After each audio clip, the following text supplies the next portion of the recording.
بسم اللہ الرحمن الرحیم رب اشرح لي صدری ویسر لي امری واحلل عقدۃ من لسانی یفقهوا قولی. الحمد للہ وکفى والصلاة والسلام على سید الانبیاء محمد المصطفیٰ وعلى آلہ واصحابہ نجوم الہدى وأولياء أمته وعلماء ملته برر التقى. أما بعد فأعوذ بالله من الشيطان الرجيم. بسم الله الرحمن الرحيم. الله لا إله إلا هو الحي القيوم. آمنت بالله صدق الله مولانا العظيم. إن الله وملائكته يصلون على النبي يا أيها الذين آمنوا صلوا عليه وسلموا تسليما. اللهم صل على سيدنا ومولانا محمد طب القلوب ودواهيها وعافية الأبدان وشفائها ونور الأبصار وضيائها وعلى آله وأصحابه وبارك وسلم وصل عليه. الصلاة والسلام عليك يا سيدي يا رسول الله وعلى آلك وأصحابك يا سيدي يا حبيب الله. سب سے پہلے اللہ رب العزت کا بے حد و بے شمار شکر ہے کہ اس نے ہمیں یہ توفیق بخشی. آج پھر ہفتہ وار محفل ذکر میں ہم حاضر ہیں. نیکی کرنے کی طاقت اسی کی طرف سے ہے، برائی سے بچنے کی قوت بھی وہی عطا کرتا ہے.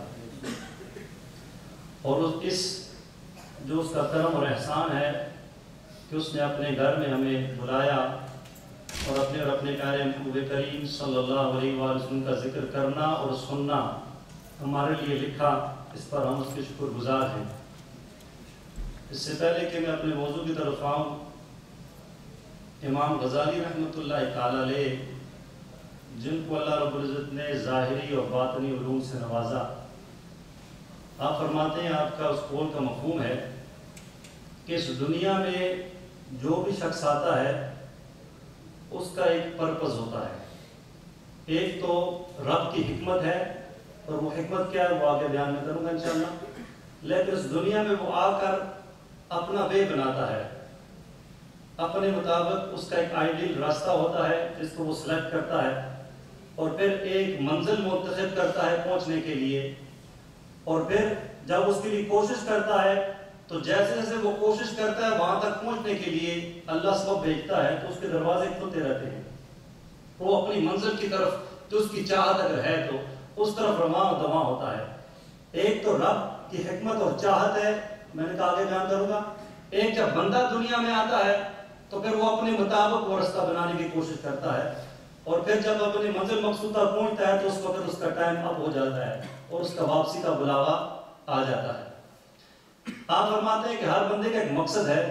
میں نے یہ بات اس لیے بیان کی ہے یہاں پر کہ مجھے بھی سوچنا چاہیے، آپ کو بھی سوچنا چاہیے کہ جو شب و روز میں اور آپ گزار رہے ہیں کسی منزل کی تلاش میں، وہ منزل کیا ہے؟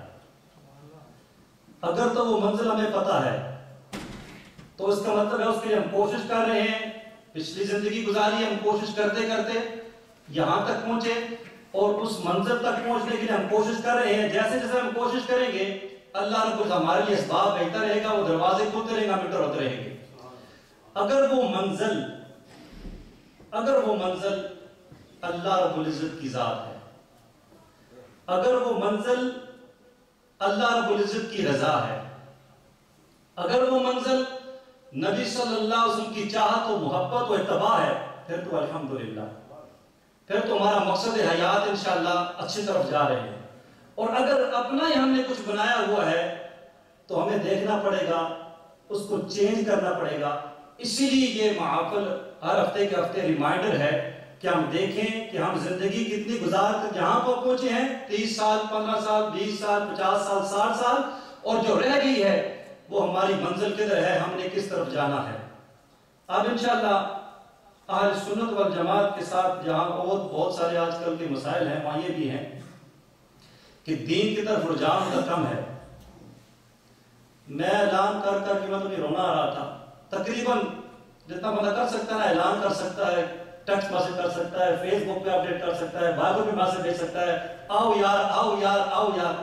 تو میں کام کی بات بتاؤں، وہ باتیں جو آپ سکتا ہے زندگی میں کبھی نہ سنی ہو وہ باتیں، لیکن کیا کریں، اب بڑا مشکل معاملہ ہے ہمارے. کاش کہ ہمیں پتہ چل جائے کہ اللہ نے ہمیں جو سواد عظم عطا فرمایا ہے اس کی کیا شان ہے، ہمیں جو اہل سنت کے عقائد عطا فرمایا اس کی شان کیا ہے. اس سے پہلے کہ آج کا جو موضوع اس طرف آؤں، میرے پاس مکتوبات امام ربانی ہے، مجدد افسانی شیخ احمد سرندی رحمۃ اللہ تعالی علیہ، جلد اول ہے، مکتوب نمبر 193 ہے. اور میں نے پہلے بھی، کیونکہ میں الحمدللہ نقشبندی مجددی ہوں، تو حضرت کا میرے پہ احسان ہے اور حضرت کا تمام امت مسلمہ پہ احسان ہے. آپ نے یہ مکتوب لکھا، اس پہ آپ لکھتے ہیں، میں آپ کو صرف اس طرف توجہ دلانا چاہتا ہوں کہ اہل سنت والجماعت کے عقائد کی امپورٹنس کتنی ہے. اور جو باہر کے لوگ صرف میلاد کا نام دے کر، قیام کا نام دے کر، صلاۃ السلام کا نام دے کر، حضور غوث پاک کو ہمارے کھاتے میں صرف ڈال کر ان کا ہم نام لے لیتے ہیں، کھڑے ہو کر سلام پڑھ لیا، میلاد آپ نے کر لیا، مزارات اولیاء پہ حاضری ہو گئی، تو ان چیزوں کو آڑ کر کے لوگوں کو ہم سے متنفر کرتے ہیں. حالانکہ حقیقت میں اور بھی بہت سی باتیں ہیں اس کے علاوہ.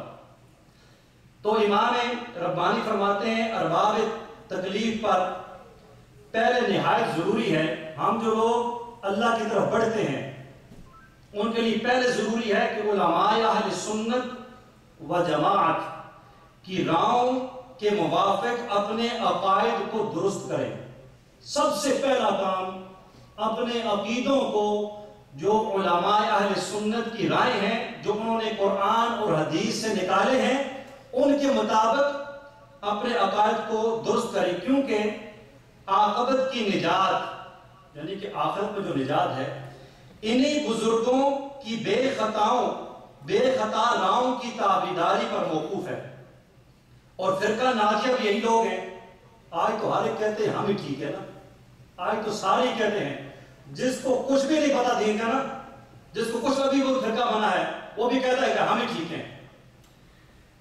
فرقہ ناجی یہی لوگ ہیں اور ان کے تابعدار حضرات، یعنی کہ جو علماء ہیں جنہوں نے قرآن اور حدیث سے یہ مسائل نکالے عقائد کے اور پھر پیش کیے، وہ لوگ فرقہ ناجیہ. پھر الحمدللہ اللہ نے ہمیں توفیق دی، ہم نے ان کا دامن پکڑا، دامن کرم پکڑا، الحمدللہ اللہ نے ہم کو بھی ان لوگوں میں شامل کیا. اور یہی وہ لوگ ہیں جو حضرت صلی اللہ علیہ وآلہ وسلم اور ان کے اصحابہ کرام رضوان اللہ تعالی علیہم اجمعین کے طریق پر ہیں. یہی وہ لوگ ہیں اور ان علوم سے جو کتاب و سنت سے حاصل ہوئے ہیں وہی معتبر ہیں جو ان بزرگواروں نے کتاب و سنت سے اخذ کیے اور سمجھے. کیونکہ ہر بدعتی و گمراہ اپنے فاسد عقائد کو اپنے خیال فاسد میں کتاب و سنت سے ہی اخذ کرتا ہے. آپ فرماتے بھی بدعتی ہیں نا، گمراہ ہیں، وہ بھی جب اپنے عقائد پیش کرتے ہیں تو وہ بھی یہی کہتے ہیں کہ ہم نے کتاب قرآن سے عقیدہ نکالا ہے، ہم نے سنت سے عقیدہ نکالا ہے. لیکن جو ان بزرگواروں کے ساتھ ہیں وہی الحمدللہ. اور آپ فرماتے ہیں آگے یہاں پر خواجہ احرار رحمۃ اللہ عبید اللہ احرار رحمۃ اللہ تعالی، آپ کی یہ شان تھی، آپ فرمایا کرتے تھے اللہ نے الحمدللہ مجھے یہ استطاعت عطا فرمائی ہے، اگر میں جتنے دنیا میں پیر حضرات ہیں ان کے مریدوں کو اپنی طرف کھینچ لوں نا، ان کے سارے مریدوں کو میں اپنی طرف کھینچ لوں تو اللہ نے مجھ کو استطاعت عطا فرمائی ہے. وہ خواجہ عبید اللہ احرار ہیں، سلسلہ نقشبندی میں مجدد الثانی کے اکابر نہیں آتے ہیں. آپ فرماتے سنیے، یہ بہت امپورٹنٹ چیزیں ہیں، اس لیے میں نے کہا تھا آپ کی بارگاہ میں ویڈیو بن کے چلا آنا بھی لگے گی تاکہ ہمیں پتہ چلے ہم کون ہیں، کن کا دامن ہم نے پکڑا ہے، اور ہمارے چھوٹے چھوٹے بچے چاہے وہ 4-5 سال کے ہیں، چاہے وہ 15-20 سال کے ہیں، ان تک اپنے جیتے جی یہ پیغام پہنچا کر جائیں تاکہ ان کے عقائد کی حفاظت بھی جب ہم چلے جائیں تو رہے، پھر یہ نسل در نسل یہ ٹرانسفر ہوتے رہیں. خواجہ عبید اللہ احرار رحمۃ اللہ آپ سے منقول ہے، یہ امام ربانی فرما رہے ہیں، آپ فرمایا کرتے تھے اس بندے کا حال جو کہ سارے مریدوں کو کھینچ لے، وہ فرماتے ہیں اگر تمام احوال اور مواجید کو ہمیں دے دیں، یعنی جو باطنی احوال ہے نا، یہ باطنی مناظر سارے ہمیں دے دیں اور ہماری حقیقت کو اہل سنت و جماعت کے عقائد کے ساتھ آراستہ نہ کریں تو سوائے خرابی کے ہمیں کچھ حاصل نہیں ہے. یعنی کہ باطن کے جتنے بھی لوازمات ہیں، جتنے بھی مناظر ہیں، وہ سارے ہم کو دے دیں، لیکن یہ عقائد ہم سے لے لی جائیں، یہ عقائد ہم سے لے لیے جائیں تو سوائے خرابی کیا فرماتے ہیں ہم کچھ نہیں جانتے. اور یہاں پہ اگلی بات سنیے، اگر تمام خرابیوں کو ہم میں جمع کر دیا جائے، تمام خرابیوں کو ہم میں جمع کر دیا جائے، لیکن ہماری حقیقت کو اہل سنت و جماعت کے عقائد سے نواز دیں تو پھر کچھ خوف نہیں ہے۔ یعنی کہ ہم چاہتے ہیں کہ ہم آنکھیں بند کریں تو عرش نظر آ جائے، یہ ہماری بھی طالب ہوتا ہے۔ ایسا مراقبہ نصیب ہو کہ مجھے پہلا آسمان کی سیر کروں، میں دوسرے کی، میں تیسرے کی، میں انبیاء کو دیکھوں، میں عالم برزخ دیکھوں، میں ایسے معاملات دیکھوں، میں فرشتوں کو دیکھوں۔ لیکن یہاں پر سب سے امپورٹنٹ چیز یہ ہے کہ عقائد اہل سنت والجماعت کے مطابق اپنے عقائد کو رکھنا۔ یہ امام ربانی مجدد صاحب۔ اب آتے ہیں عقائد کی بات پر۔ میں نے کہا تھا وہ عقیدہ جو عقائد میں سب سے امپورٹنٹ ہے، اور جب میں نے اس کی تیاری کرنے لگا تو میں نے کہا یار یہ تو میں اپنی زندگی میں سمجھا ویری ایزی، اور یہ تو بہت مشکل کام ہے۔ اس کو صرف مطلب ہے آپ کے سامنے بیان کرنا مشکل کام ہے۔ سنت نے سن لیا، یا کتاب پڑھ لی، دیکھ لی، بہار شریف کا مطالعہ کیا، اور کتب کا مطالعہ کیا۔ اب وہ عقیدہ کیا ہے؟ وہ عقیدہ یہ ہے، سب سے پہلا عقیدہ کہ اللہ رب العزت کے بارے میں عقائد و نظریات۔ کس کے بارے میں؟ اللہ رب العزت کے بارے میں۔ ہم تو کہتے ہیں لا الہ الا اللہ محمد رسول اللہ، کہہ لیا مسلمان ہو گئے، الحمدللہ، بڑی سعادت ہے۔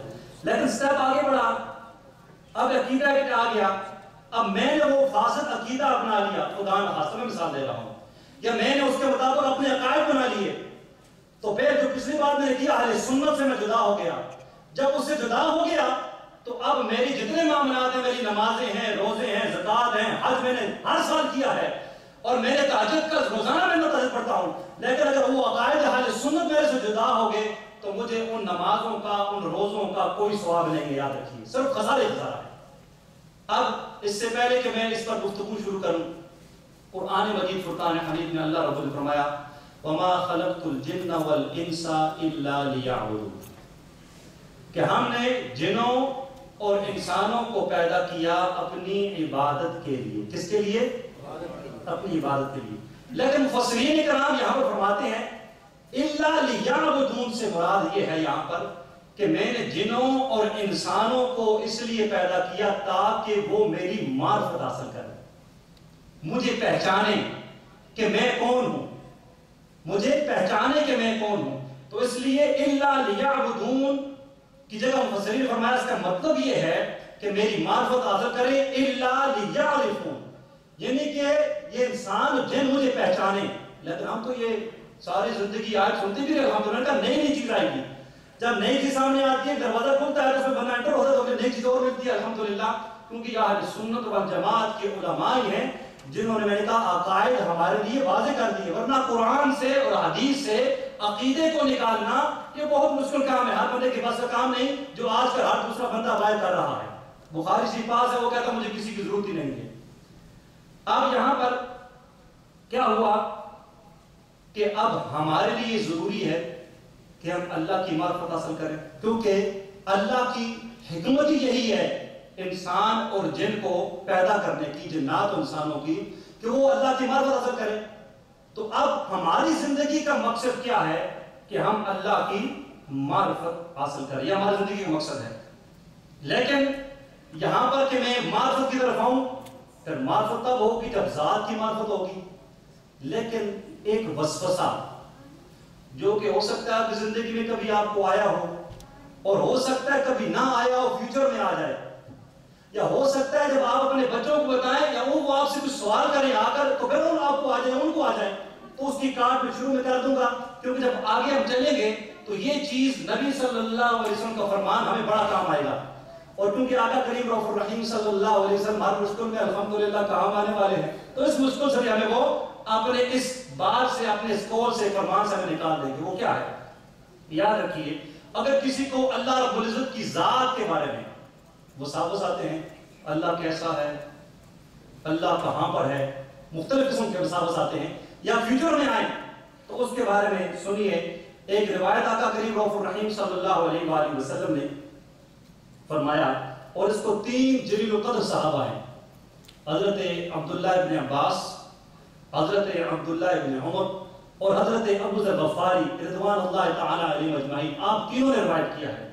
آقا کریم رؤوف الرحیم صلی اللہ علیہ وسلم نے فرمایا تفکروا فی الخلق، تفکروا فی الخلق، کہ اللہ کی جو مخلوقات ہیں، جو اللہ نے چیزیں تخلیق کی ہیں، ان میں غور و فکر کرو۔ کس میں غور و فکر کرو؟ جو اللہ نے چیزیں کریٹ کی ہیں ان میں غور و فکر اور تھنکنگ کرو۔ وَلَا تَتَفَكَّرُوا فِي الْخَالِقِ، اللہ کی ذات کے بارے میں غور و فکر نہ کرو، اللہ کی ذات کے بارے میں غور و فکر نہ کرو، اللہ نے جو چیزیں کریٹ کی ہیں، تخلیق کی ہیں، ان کے بارے میں غور و فکر کرو۔ کیوں؟ فَإِنَّكُمْ لَا تَقْدِرُونَ قَدْرَهُ، کیونکہ تم اللہ کی ذات کے بارے میں جب غور و فکر کرو گے تو اللہ نے تمہیں وہ قدرت ہی عطا نہیں کی ہے کہ تم اللہ کی ذات کے بارے میں سوچ سکو۔ تو کیا ہے؟ ایک چیز کہ ہم نے اللہ کی جو مخلوقات ہیں ان میں غور و فکر کرنا ہے، پہلی بات۔ اللہ کی ذات کے بارے میں کچھ غور و فکر نہیں کرنا، کیونکہ اللہ نے ہمیں وہ صلاحیت ہی عطا کی ہے، اللہ نے وہ قدرت ہمیں نہیں دی ہے۔ اور کیونکہ انسان جب تھنک کرتا ہے نا، تو جب انسان کسی چیز کے بارے میں تھنک کرتا ہے تو اس کی جو عقل ہوتی ہے اس کو محیط، اس کو گھیر لیتی ہے، اس کو کور کر لیتی ہے، تب انسان اس کے بارے میں اس کو غور و فکر کر سکتا ہے، اس کے بارے میں بات کر سکتا ہے۔ لیکن اللہ رب العزت نے انسان کی عقل کو وہاں تک رسائی نہیں دی کہ وہ اللہ کی ذات کے بارے میں سوچ سکے، یعنی قدرت ہی نہیں دی۔ اس لیے نبی صلی اللہ علیہ وسلم نے فرمایا کہ اللہ کی جو تفکروا فی الخلق، جو مخلوقات اس میں غور و فکر کرو، ولا تفکروا فی الخالق، خالق کے بارے میں غور و فکر نہ کرو، فَإِنَّكُمْ لَا تَقْدِرُونَ قَدْرَهُ، کہ تم کو اس کی قدرت نہیں دی گی۔ بلکہ ایک جگہ فرمایا فَتَحْلِكُوا، اگر تم غور کرو گے، اگر تم اللہ کی ذات میں غور کرو گے تو تم ہلاک ہو جاؤ گے، تم گمراہ ہو جاؤ گے، یہ چیز تمہیں لیڈ کفر کی طرف لے جائے گی، کیونکہ وہ چیز آپ کو عطا ہی نہیں کی گئی کہ جب آپ اس کے بارے میں غور کریں گے۔ تو ایک بات ہمیں یہ بات پتہ لگی کہ اللہ کی ذات کے بارے میں ہم نے غور و فکر نہیں کرنا، اس کی صفات اور اس کی جو تخلیق کی ہے، مخلوقات اس نے بنائی ہے، اس کے بارے میں غور و فکر کرنا ہے۔ کیونکہ لیسا کمثلہ شیء، اللہ نے قرآن میں خود فرمایا لیسا کمثلہ شیء، اللہ کسی شے کی مانند نہیں ہے۔ تو آپ نے جو بھی غور کیا وہ اللہ نہیں ہے، کیونکہ وہ کسی شے کی مانند نہیں ہے۔ اس لیے یہ بات بہت امپورٹنٹ ہے جو آپ کو اور مجھے آگے چل کر کام بھی آئے گی، اور ہمارے جو وسوسے آتے ہیں آج فیوچر میں تو اس کی کاٹ بھی ہے۔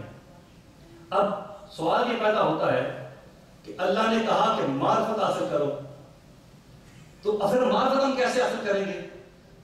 کہ اس کی حکمت ہمیں بنانے کی معرفت اور ہمارا مقصد حیات اس کی معرفت، تو پھر ہم معرفت کیسے حاصل کریں گے؟ تو وہی چیز نبی صلی اللہ علیہ وسلم پہلے حصے نے بتا دی، تفکروا فی الخلق، اس کی جو مخلوقات ہے اس میں غور و فکر کرو۔ جب تم اس میں غور و فکر کرو گے تو وہ تمہیں اللہ کی ذات تک پہنچا دے گی۔ مثال کے طور پر یہ آسمان ہے، آپ گھر بنائیں، وہ دیواروں اور پلر کے بغیر کبھی کھڑا ہو سکتا ہے؟ نہیں کھڑا ہو سکتا۔ اگر کھڑا بھی ہو جائے تو اگر پلر لگے بھی ہے تو کتنا سے کھڑا ہوگا؟ لیکن یہ ہزاروں سال سے یہ آسمان ہے، کتنا بڑا، اور وداؤٹ کسی ستون کے پلرز کے یہ کھڑا ہے۔ تو یہ کسی بنانے والے نے بنایا ہے تو کھڑا ہے نا، کسی کے حکم سے کھڑا ہے تو کھڑا ہے نا۔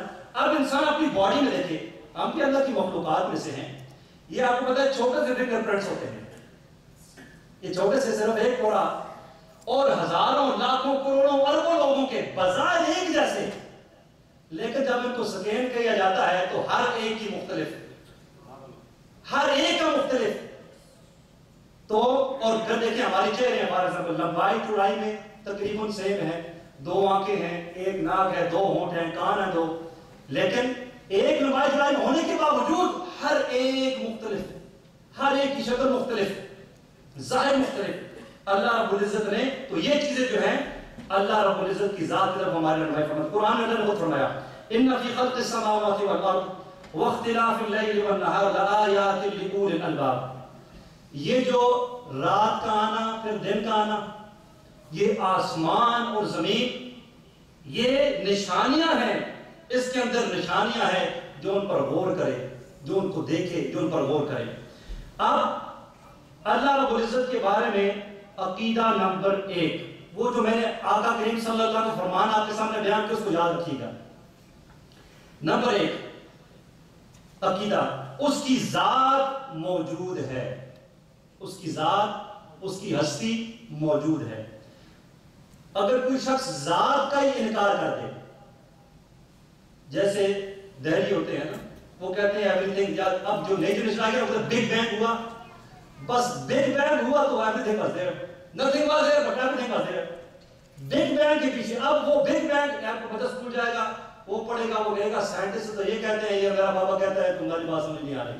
تو آپ کو اس سے پہلے کہ سائنس اس کو پکڑے، اس کو دامان کرم مصطفیٰ صلی اللہ علیہ وسلم پکڑا دے، انشاءاللہ جتنے بھی سائنس کی جتنے بھی سائنسدان آ جائیں گے اس کے عقیدے کو متذبذب نہیں کر سکتے. ہمارے غلام عباس بھائی آج نہیں موجود یہاں پر، وہ اس سے پیچھے کہہ رہے تھے کہ میرا پڑھا لکھا دوست، بڑا ہائی کلاس پڑھا ہوا، پاکستان سے یہاں آیا، اب وہ کہتے ہیں یار یہ ایسے کہتے ہیں اللہ نے بنایا سب کچھ، یہ تو خود بخود ہی سب کچھ چل رہا ہے، سب کچھ ہو رہا ہے.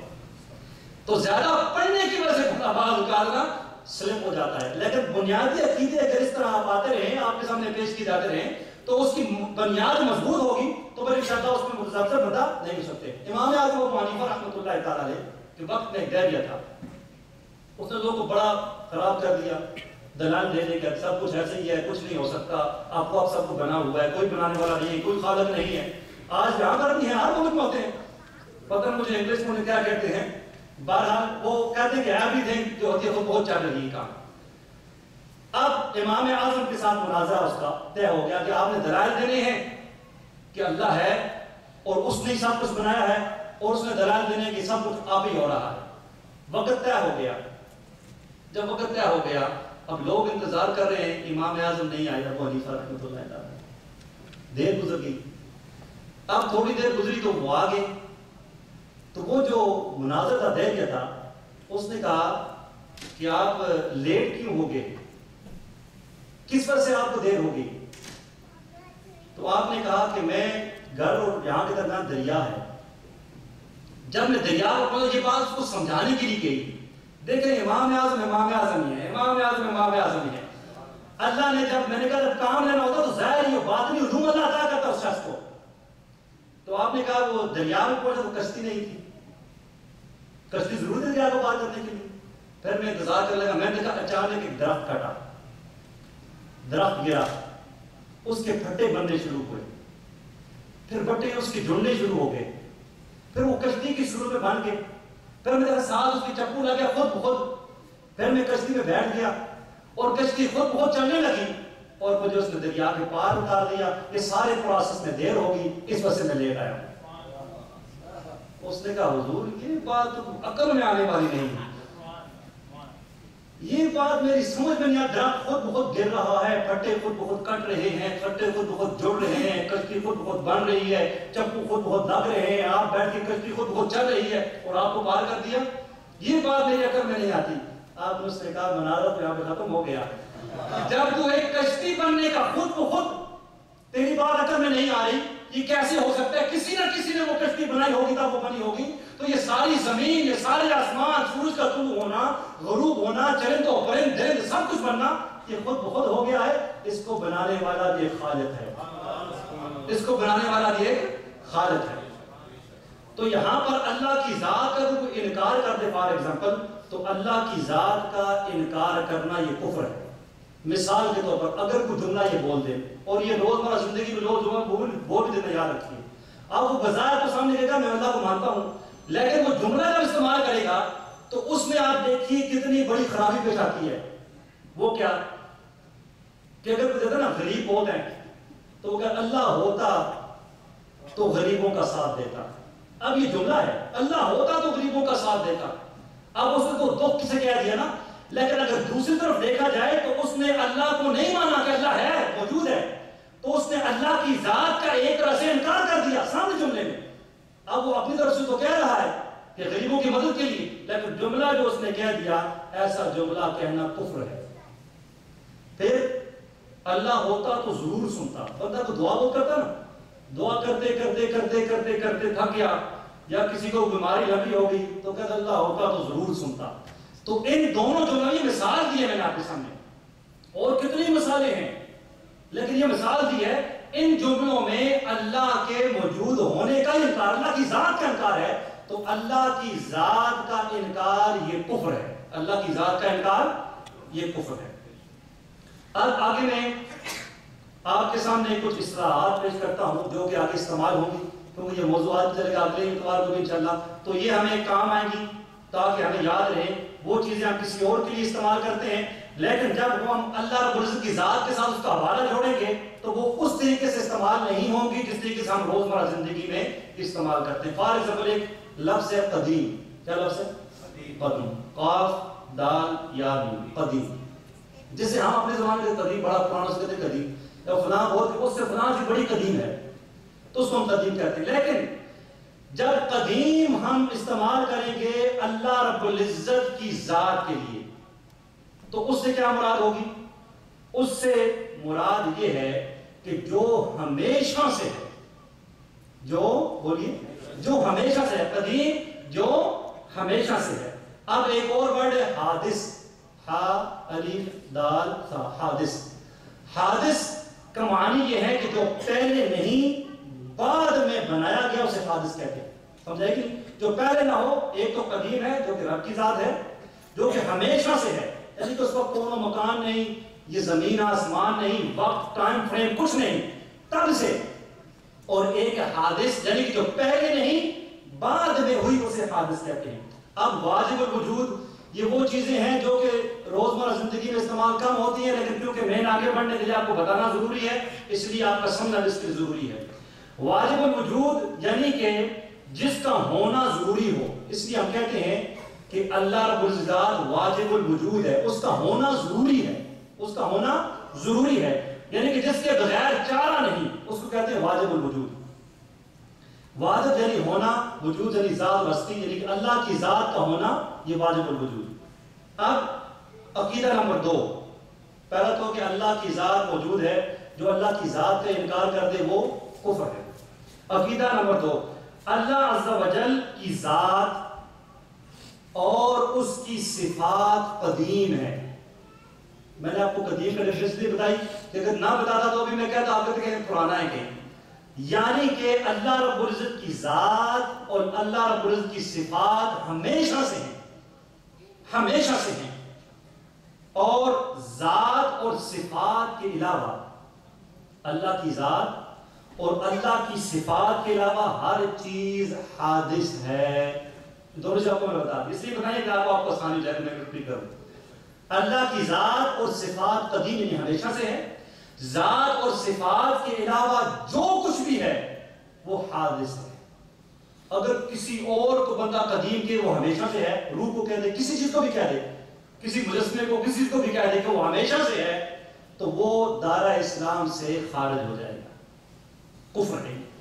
اب ایک اور بہت امپورٹنٹ چیز جو میں بول پڑھ رہا ہوں، اور اس سے بڑھنے سے پہلے پچھلی بات جو میں نے بیان کی، پہلی حدیث نبی صلی اللہ علیہ وسلم کی کہ خالق کے ذات کے بارے میں غور و فکر نہیں، اس کی صفات کے بارے میں اور اس کی جو مخلوقات اس کے بارے میں غور و فکر کرنا ہے۔ تیسرا عقیدہ، اللہ تعالی جہد سے پاک ہے۔ جہد کسے کہتے ہیں؟ سمت، ڈائریکشن، اوپر نیچے دائیں بائیں آگے پیچھے۔ اب اوپر والے آ جائیں گے یہاں پر، میں بھی بیان کروں گا، اوپر نیچے دائیں بائیں آگے پیچھے۔ اللہ رب العزت جہد سے پاک ہے۔ جو شخص اللہ رب العزت کے لیے جہد ثابت کرے تو وہ دائرہ اسلام سے خارج ہو جاتا ہے۔ مثال کے طور پر روزی دینے والا اوپر بیٹھا ہے، میں آپ کو مسئلہ یہ نا، الحمدللہ ثم الحمدللہ، نہ میں آپ کو اس لیے بتا رہا ہوں مجھے آپ کو یقین ہے، لیکن بعض کا حوصلہ بات دیں گے یار یہ مثال دے رہے ہیں فلموں کی، یہی فلمیں دیکھتے تو نہیں، نعوذ باللہ مثال۔ یہ ہندوؤں سے یہ عقیدہ نا، یہ اوپر والا عقیدہ، یہ اوپر والا جو ہے نا، اوپر والا بیٹھا ہے، اوپر والا دیکھتا ہے، اوپر والا اوپر والا اوپر والا، اس طرح کرتے ہیں کہ ساتھ اوپر والا ہے، یعنی کہ اس طرح اس طرح، یعنی کہ پتہ لگے کہ کہیں کوئی ذات اوپر ہے وہ نیچے نہیں ہے، جو نیچے ہے تو اوپر نہیں ہے، تو یہ جہد ثابت کرنا اللہ رب العزت کے لیے یہ کفر ہے۔ آپ کہیں گے کہ اللہ رب العزت کہاں ہے، سمجھائے کہ نہیں؟ اور آپ لوگ تو کہتے ہیں، مثال کے طور پہ آپ کو میں ایک انفارمیشن آپ کو پتہ ہی ہوگی، قرآن مجید فرقان حمید میں سب سے افضل سورت کون سی ہے؟ میں کہا نہیں، اس کی پتہ لگی انشاءاللہ۔ قرآن مجید فرقان حمید میں سب سے افضل سورت سورہ فاتحہ ہے. کون سی ہے؟ زور سے بولے کون سی ہے؟ اب انشاءاللہ آپ کو ساری زندگی یاد رہے گی، یاد رکھنی ضروری ہے. قرآن میں سب سے افضل سورت کون سی ہے؟ اب قرآن میں سب سے افضل آیت کون؟ سورہ فاتحہ میں تو 7 آیتیں ہیں. قرآن میں سب سے افضل آیت کون سی ہے؟ کون سی ہے؟ آیت الکرسی. حضرت ابی بن کعب رضی اللہ تعالیٰ عنہ صحابی رسول ہے. نبی صلی اللہ علیہ وسلم سے سوال کیا، اے ابی بن کعب قرآن میں سب سے افضل آیت کون سی؟ تو ابی بن کعب کی شان آپ کو بتاتا چلوں، آپ وہ ہیں کہ اللہ نے جبرائیل علیہ السلام کو بھیجا نبی صلی اللہ علیہ وسلم کے پاس اور فرمایا میرے محبوب آپ ابی بن کعب کے پاس جائیں اور انہیں کہیں کہ وہ قرآن کی تلاوت کریں اور آپ تلاوت سنیں. ابی بن کعب سے سوال کیا کہ سب سے افضل آیت کون سی ہے؟ تو آپ نے فرمایا اللہ لا الہ الا هو الحی القیوم. اس لیے شروع میں نے پڑھی آیت الکرسی. یہاں پہ کرسی کا ذکر آتا ہے. میں آپ کو موضوع کی طرف لے کر جاؤں گا تاکہ آپ کے بارے میں کبھی کوئی ذہن میں سوال آ جائے کوئی پوچھ لے. کیونکہ بعض لوگوں کا عقیدہ ہے، بد مذہبوں کا عقیدہ ہے، اہل سنت والجماعت کا عقیدہ نہیں ہے. لیکن اگر آپ کو وہ ٹریپ کرنا چاہیں یا آپ کے بچے اگر ان کے پاس آپ بھیجیں گے تو پھر وہ ٹریپ ہو جائیں گے. اور اللہ کی قسم اگر ایسا عقیدہ بنا لیا کہ اللہ مکان میں ہے کسی میں تو یہ کفر ہے. نمازیں بھی گئی، روزے بھی گئے، زکات بھی گئی، حج بھی گیا، سب کچھ چلا گیا. تو یہاں پر وسیع کرسی السماوات والارض، آیت کرسی میں ہے، آیت کرسی کہتے ہیں. اس کی کرسی کو نے گھیرا ہوا ہے زمین اور آسمانوں کو. ایسی بات ہے کہ نہیں؟ باقی اللہ کا کلام ہے. اب اس کا مطلب ہرگز نہیں. اب یہ آیت جو نا حصہ یہ آیات متشابہات میں سے ہے، یعنی کہ ظاہر ہم نے پڑھا لیکن اس کی بارے میں ڈیٹیل ہے. جب ہم جائیں گے تو پھر بات وہی ہوگی جو پہلے نبی صلی اللہ علیہ وسلم نے فرمائی. اس کا مطلب ہرگز نہیں کہ کرسی ہے کوئی، اللہ اس کرسی میں نعوذ باللہ بیٹھا ہوا ہے اور اس کرسی نے گھیرا ہوا ہے زمین کو اور آسمانوں کو. ایسا ہرگز نہیں ہے. اس کا مطلب کیا ہوگا؟ اس کا مطلب یہ کہ اللہ کے علم اور اللہ کی قدرت نے ہر چیز کا احاطہ کیا ہوا ہے. سمجھائیے، اللہ کے علم نے اور اس کی قدرت نے ہر چیز کو گھیرے ہوا ہے، ہر چیز کا احاطہ کیا ہوا ہے. تو یہاں پر اب آپ ایک اور سوال بھی کر سکتا ہے کہ معراج کی رات کو آپ کہتے ہیں کہ پہلا آسمان آیا، پھر دعا آسمان آیا. سارے سوال آپ کے سامنے پیش کروں گا، جواب بھی ساتھ دوں گا. تیسرا آسمان، چوتھا آسمان، پانچواں، چھٹا، ساتواں سدرۃ المنتہا، پھر نیچے جبرائیل امین، پھر آگے نبی صلی اللہ علیہ وسلم. تو آپ تو کہتے ہیں رب تعالیٰ جیل سے پاک ہے، تو پھر کیا ہوا؟ سمجھائیے، سوال کار بیٹھے آپ سے.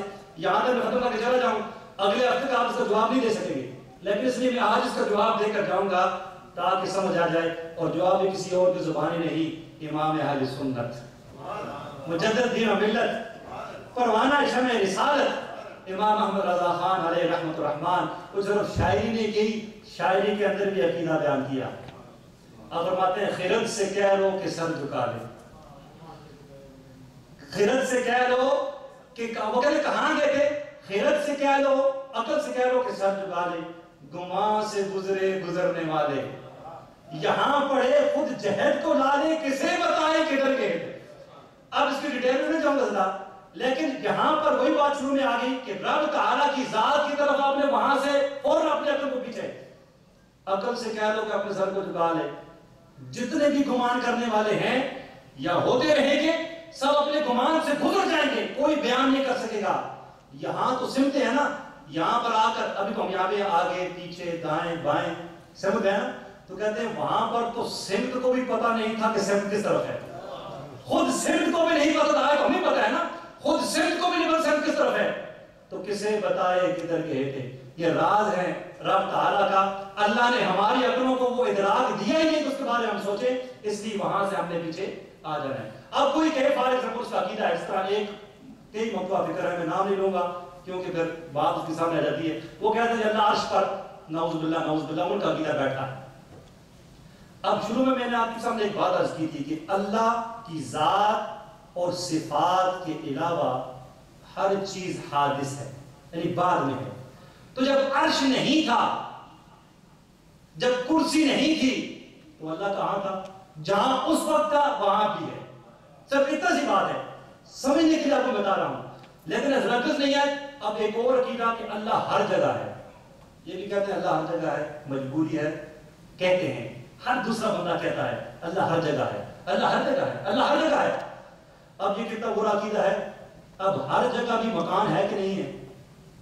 اگر آپ کہہ دیں اللہ ہر جگہ ہے تو ہر جگہ مکان ہے کہ نہیں؟ مکان ہے نا، مکان کیا مثال کے طور پر آپ جب جس جگہ پہ جائیں گے اس جگہ آپ گلزار مدینہ میں آئے، گلزار مدینہ میں آئے تو گلزار مدینہ کی رحمت آغوش نے آپ کو اپنے اندر لے لیا، گلزار مدینہ بڑا ہوا اور آپ چھوٹے ہوئے فار ایگزامپل، یا آپ کسی کرسی پہ بیٹھتے ہیں تو کبھی نہیں ہوگا کہ وہ کرسی یا وہ جگہ جو ہے آپ سے چھوٹی ہو اور آپ بہت بڑے اس میں آ جائیں، ایسا ہو سکتا ہے؟ نہیں ہو سکتا۔ اسی لیے اللہ رب العزت کے لیے یہ کہنا کہ اللہ ہر جگہ ہے، جسمانی اعتبار سے جسم تو اللہ کا ہے ہی نہیں، یہ بھی عقیدہ کرنا کفر ہے۔ اب ہماری مجبوریاں ہیں، بات ثابت ہوتی ہے لیکن روزمرہ کی ہوتی ہے۔ عقیدہ صحیح کیا ہے؟ صحیح عقیدہ وہی جو پہلے میں نے بیان کیا کہ اللہ رب العزت اپنے علم اور قدرت سے ہر جگہ ہے، کیونکہ اللہ جسم سے پاک۔ تو جب آپ جگہ کہیں گے تو جگہ بنتی رہے گی تو اللہ نعوذ باللہ کہیں وہ ایکسپینڈ ہوتا رہتا ہے، ایکسپینڈنگ کرتے رہتے ہیں آپ اس کی نعوذ باللہ۔ جب نعوذ باللہ کتنی برے مقامات ہیں تو کیا اللہ ہر جگہ موجود ہے؟ حضرت نے بڑا کلام کیا، فتاوی رضویہ میرے پاس موجود ہے، اگر میں اس کو کھولوں گا تو بہت سی باتیں اس میں اور نکل آئیں گی۔ اس لیے آپ کے لیے صرف اتنا سمجھنا کافی ہے کہ یہ عقیدہ رکھنا کہ اللہ ہر جگہ جسمانی اعتبار سے موجود ہے، یہ عقیدہ کفر ہے۔ یہ عقیدہ صحیح عقیدہ ہے کہ اللہ علم و قدرت سے ہر جگہ موجود ہے۔ اب اور بھی بہت سی چیزیں ساتھیوں، وقت نہیں ہے، میں نے کہا تھا آج میں شروع کروں گا، ابھی بارش ہے تو میں نے کھولی بھی نہیں، ابھی شروع کرنے والا ہوں، اور اس کے ساتھ بڑی چیزیں ہیں ریلیٹڈ ہیں۔ اللہ رب العزت کی جو صفات ذاتیہ ہیں صرف مختصراً وہ بیان کروں گا اور پھر انشاءاللہ اگلے اتوار کو۔ اللہ رب العزت صفات ذاتیہ، حیات، اللہ لا الہ الا هو الحی القیوم، صفت نمبر 1 حیات، نمبر 2 قدرت، وَهُوَ عَلَىٰ كُلِّ شَيْءٍ قدیر، اللہ کی صفات ذاتیہ، نمبر 3 سننا، ان اللہ هو السمیع البصیر، اس میں سننا بھی آ گیا، نمبر 4 دیکھنا وہ بھی آ گیا، نمبر 5 کلام، وَقَلَّمَ اللَّهُ مُوسَىٰ تَكْلِيمًا، نمبر 6 علم، ان اللہ قد احاط بكل شيء علما، نمبر 7 ارادہ، ان اللہ یحکم ما یرید۔ لیکن اب ایک سوال کہ ہم بھی دیکھتے ہیں، ہم بھی سنتے ہیں، اللہ بھی دیکھتا ہے، اللہ بھی سنتا ہے، صحیح بات ہے کہ نہیں؟ اللہ نے قرآن میں فرمایا کہ میں نے انسان کو دیکھنے والا سننے والا بنایا ہے، اور اللہ نے خود فرمایا جو ابھی آپ کے سامنے پڑھا ان اللہ هو السمیع البصیر۔ لیکن ہمارا دیکھنا آنکھ کے ذریعے، ہمارا سننا کان کے ذریعے، اللہ کا دیکھنا آنکھ کا محتاج نہیں۔ جب آپ کہیں کہ اللہ کی آنکھ بھی ہے، اللہ کے کان بھی ہے، اللہ کے ہاتھ بھی ہے، وہ بد مذہب کہتے ہیں، تو پھر اللہ کو آپ نے مجسم قرار دیا، تو اللہ جسم اور جسمانیات سے پاک ہے۔ جو کہ اللہ کا جسم ہے وہ دارا اسلام سے خارج ہے، کفر اللہ کے ساتھ ثابت کرنا۔ اب آپ کہیں گے کہ اللہ نے خود قرآن میں بعض جگہ فرمایا ید اللہ فوق ایدیہم، تو پھر کیا ہوگا؟ یہاں بھی آیت متشابہات ہے کہ اللہ کی رحمت کا ہاتھ ان کے اوپر ہے، یہ نہیں کہ اللہ کا کوئی فزیکل باڈی ہے تو پھر اس کا ہاتھ اللہ نے وہاں منشن کیا ہے۔ تو اس لیے یہ چیزیں بہت ضروری ہیں۔ یہاں پر مفتی صاحب فرماتے ہیں، مفتی یہاں پر یہ محمد امجد اجاز بھی رحمۃ اللہ تعالیٰ علیہ، کہ یہ جو آپ کے سامنے میں نے صفات بیان کی ذاتیہ ہیں، مگر کان، آنکھ، زبان سے اس کا سننا، دیکھنا، کلام کرنا نہیں، کہ یہ سب اجسام ہیں اور وہ اجسام سے پاک، ہر پس سے پست آواز کو سنتا ہے۔ ہم بیٹھے لوگوں کی باتیں کرتے رہے، کوئی نہیں سن رہا، وہ سن رہا ہے، لوگوں کی برائیاں بیان کرتے رہے، وہ سن رہا ہے، ٹھیک ہے؟ تو یہاں پر آگے فرماتے ہیں ہر باریک سے باریک کہ خوردبین سے بھی محسوس نہ ہو وہ دیکھتا ہے، بلکہ اس کا دیکھنا اور سننا انہی چیزوں پر منحصر نہیں، ہر موجود کو دیکھتا ہے اور ہر موجود کو سنتا ہے۔ یہاں اور بھی بہت سارے اس کے ساتھ عقائد کے ساتھ تعلق رکھنے والی چیزیں ہیں، لیکن آج کو بیسک میں نے بتا دی، اگلی دفعہ انشاءاللہ اسی کو یہی سے کنٹینیوز کریں گے۔ اللہ رب العزت سے دعا ہے کہ شروع میں میں نے عقائد اہل سنت کی بات کی کہ اللہ رب العزت ہم کو عقائد اہل سنت پر رکھے۔ جو اہل سنت و جماعت کے علماء نے قرآن و حدیث سے نکال کر بیان کیے، اللہ ہم کو اور ہمارے قیامت تک آنے والے نسلوں کو انہی عقائد پر رکھے، ثابت قدمی کے ساتھ رکھے، اور ہر قسم کے بد مذہب سے اور ان کی بد مذہبیوں سے ہماری حفاظت فرمائے۔ وما علینا الا البلاغ المبین۔ انشاءاللہ ایک ہلکا خوبصورت سا بنا لیں انشاءاللہ، اور